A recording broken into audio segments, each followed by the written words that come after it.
This is my Lego, and this is our beer vending machine.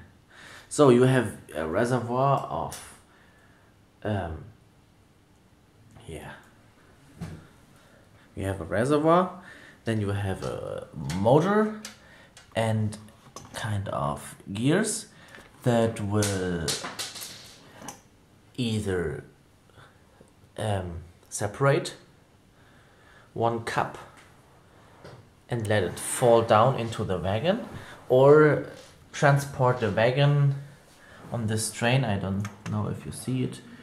So there's this train, and that will transport the beer.